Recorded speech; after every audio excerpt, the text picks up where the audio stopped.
Dear viewers, আসসালামু আলাইকুম। সবাইকে স্বাগত জানাচ্ছি নতুন আরেকটি ভিডিওতে। বন্ধুরা, আজকের এই ভিডিওতে আমি আপনাদেরকে দেখাবো যে আপনারা কিভাবে মাইক্রোসফট ওয়ার্ডে ভয়েস টাইপিং করবেন। আপনারা অলরেডি স্ক্রিনে দেখতে পাচ্ছেন আমি যে কথাগুলো মুখে বলে যাচ্ছি সেগুলোই কিন্তু আমার মাইক্রোসফট ওয়ার্ডে টাইপ হচ্ছে।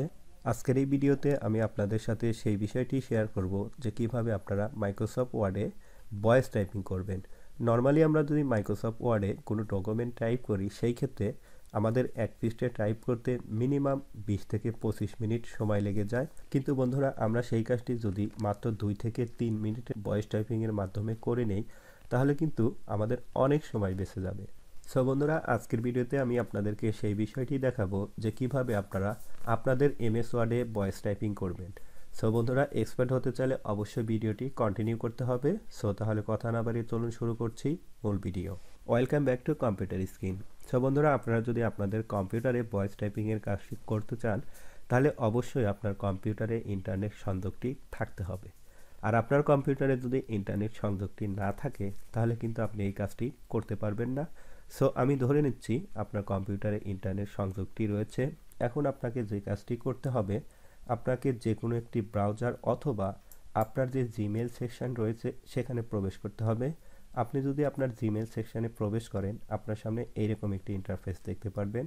এখান থেকে ডান পাশে গুগল অ্যাপসের যে একটি আইকন দেখতে পাচ্ছেন, আপনি এখান থেকেও প্রবেশ করতে পারেন, অথবা আপনি যদি একটি ব্রাউজারে চলে যান ব্রাউজারের ইন্টারফেসটি কিন্তু এরকম দেখতে পারবেন। এখান থেকেও ডান পাশে সেই গুগলের আইকনটি আপনারা দেখতে পারবেন। গুগল অ্যাপসের যে একটি আইকন থাকে সেই আইকনটি আপনারা কিন্তু এখানে দেখতে পাচ্ছেন। জাস্ট এখানে আপনি ক্লিক করবেন। এখানে ক্লিক করে আপনাকে খুঁজে নিতে হবে ডক্স। এই যে দেখতে পাচ্ছেন গুগল ডক্স। আর আমরা যদি আমাদের জিমেল সেকশনে চলে যাই এখান থেকেও কিন্তু আমরা গুগল ডক্সটি আমরা নিতে পারবো। এই যে দেখতে পাচ্ছেন এখানেও কিন্তু আমার গুগল ডক্সটি রয়েছে। জাস্ট আমি এখান থেকেই ক্লিক করে দিচ্ছি। আপনারা যে কোনো জায়গা থেকে এখানে প্রবেশ করতে পারেন। গুগল ডক্সে ক্লিক করার সঙ্গে সঙ্গে আপনার সামনে এরকম নতুন একটি উইন্ডোজ ওপেন হবে। এখান থেকে আপনি পূর্বে যদি কোনো কাজ করে থাকেন সে কাজগুলো কিন্তু এখানে দেখতে পারবেন। এখন আমাদের টাইপিংয়ের জন্য প্রথমে যে অপশনটি দেখতে পাচ্ছেন ব্ল্যাঙ্ক পেজ, এই যে একটি প্লাস চিহ্ন দেখতে পাচ্ছেন, এইখানে ক্লিক করতে হবে। সো আমি এইখানে ক্লিক করে দিচ্ছি। ব্ল্যাঙ্ক পেজটির উপরে ক্লিক করার সঙ্গে সঙ্গে সেম মাইক্রোসফট ওয়ার্ডের যেরকম আমরা ইন্টারফেস দেখতে পাই সেম লুকের আমরা একটি ইন্টারফেস এখানে দেখতে পারবো। এখন এখান থেকে প্রথমেই আমাদের ভাষাটি সিলেক্ট করে নিতে হবে।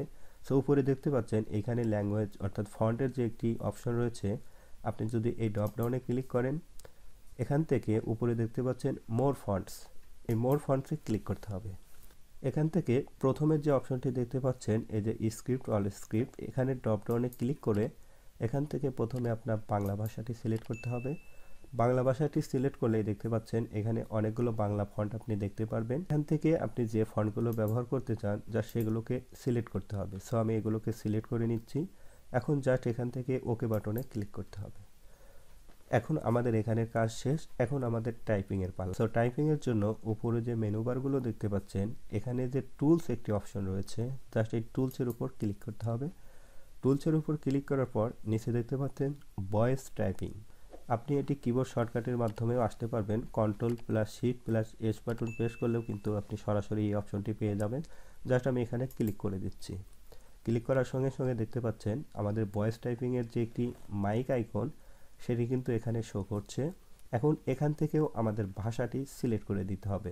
এর জন্য উপরে যে দেখতে পাচ্ছেন ইংলিশ ইউএস, এখানে একটি ড্রপ ডাউন দেখতে পাচ্ছেন, এই ড্রপ ডাউনে ক্লিক করতে হবে। এই ড্রপ ডাউনে ক্লিক করে এখান থেকে আপনাকে বাংলা ভাষাটি সিলেক্ট করে দিতে হবে। সো আমি বাংলাটি সিলেক্ট করে দিচ্ছি। এই যে দেখতে পাচ্ছেন বাংলা বাংলাদেশ, জাস্ট আমি এটি সিলেক্ট করব। ওকে, ডান। এখন জাস্ট আমি এই মাইক আইকনটির উপর ক্লিক করে মুখে যে কথাগুলো বলবো সেই কথাগুলো কিন্তু এখানে টাইপ হবে। সো বন্ধুরা, এর আগে আপনাদেরকে আরেকটি বিষয় আমি একটু মনে করে দিচ্ছি। আপনি যদি এই কাজটি ডেস্কটপে করেন তাহলে আপনাকে অবশ্যই একটি হেডফোন ইউজ করতে হবে। আর আপনি যদি ল্যাপটপে এই কাজটি করেন তাহলে আপনাকে হেডফোন ইউজ করতে হবে না। সো এখন আমি জাস্ট এখানে ক্লিক করে দিচ্ছি। বন্ধুরা, দেখতে পাচ্ছেন আমি যে কথাগুলো এখন মুখে বলছি সেই কথাগুলো কিন্তু এখানে টাইপ হচ্ছে। তবে এইখানে আপনাকে টাইপিংয়ের সময় একটা বিষয় অবশ্যই একটু মনে রাখতে হবে, আপনাকে স্পষ্ট ভাষায় কথা বলতে হবে। কারণ আপনি যদি স্পষ্ট ভাষায় কথা না বলেন তাহলে কিন্তু গুগল সেটি ডিরেক্ট করতে পারবে না।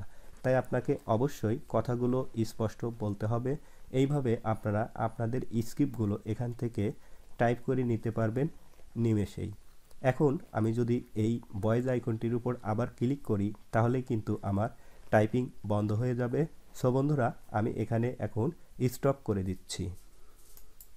বন্ধুরা দেখলেন তো, আমি যখনই এটিকে স্টপ করে দিচ্ছি তখন কিন্তু আমাদের টাইপিংটি থেমে গেছে। এখন যদি আমি পুনরায় আবার টাইপ করতে চাই, জাস্ট এটির উপর আবার ক্লিক করব, তাহলেই কিন্তু আমাদের টাইপের কাজ আবার শুরু হয়ে যাবে।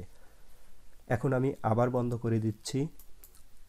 আমার টাইপিংয়ের কাজ শেষ। এখন আমি যদি এখানে এই লেখাগুলোকে আরেকটু মডিফাই করতে চাই, জাস্ট এগুলোকে সিলেক্ট করে এখান থেকে আমি বোল্ড করতে পারবো। কোনো ফন্ট চেঞ্জ করতে চাইলে সে কাজটি কিন্তু এখান থেকে করতে পারবো, দেখতে পাচ্ছেন। এখন এখান থেকে আমি এটিকে বড় ছোট করতে পারবো। এইভাবে আপনারা আপনাদের প্রয়োজন মতো লেখাগুলোকে আপনারা রিসাইজ করে নিতে পারবেন। সো এটি তো আমরা গুগল ডক্সে টাইপ করেছি, এখন আমরা এটিকে মাইক্রোসফট ওয়ার্ডে ট্রান্সফার করব। অর্থাৎ আমরা এখান থেকে মাইক্রোসফট ওয়ার্ডে নিয়ে যাব। এর জন্য বাম পাশে যে একটি ফাইল অপশন দেখতে পাচ্ছেন, এই ফাইলের উপর ক্লিক করতে হবে। এখান থেকে নিচে দেখতে পাচ্ছেন ডাউনলোড। এই ডাউনলোডে আপনি যদি কার্সার রাখেন, ডান পাশে দেখতে পাচ্ছেন মাইক্রোসফট ওয়ার্ড ডক্স, জাস্ট এখানে ক্লিক করতে হবে। ক্লিক করার সঙ্গে সঙ্গে নিচে দেখতে পাচ্ছেন আমাদের সেই ওয়ার্ডটি কিন্তু এখানে ডাউনলোড হয়েছে। জাস্ট এখান থেকে ক্লিক করে জাস্ট আমি ওপেনে ক্লিক করলেই আমাদের মাইক্রোসফট ওয়ার্ডে কিন্তু আমাদের ডকুমেন্টটি ওপেন হয়ে যাবে। সো দেখতে পাচ্ছেন আমাদের এমএস ওয়ার্ডে কিন্তু আমাদের সেই ডকুমেন্টটি ওপেন হয়েছে। এখন এটিকে এডিটেবল করার জন্য উপরে দেখতে পাচ্ছেন অ্যানাবল এডিটিং, জাস্ট এখানে ক্লিক করতে হবে। তাহলে কিন্তু আমরা ইচ্ছা মতো এখান থেকে আবার সেটিকে এডিট করতে পারবো, কাটছাঁট করতে পারবো, আমাদের ইচ্ছা মতো এটিকে রিসাইজ করতে পারবো। সো বন্ধুরা, আশা করি আজকের ভিডিওটি আপনাদের কাছে ভালো লেগেছে। আর যদি ভিডিওটি ভালো লেগে থাকে তাহলে অবশ্যই একটি লাইক এবং কমেন্টস। দেখা হবে নেক্সট কোনো ভিডিওতে। সে পর্যন্ত ভালো থাকুন, সুস্থ থাকুন, টেক কেয়ার, আল্লাহ হাফেজ।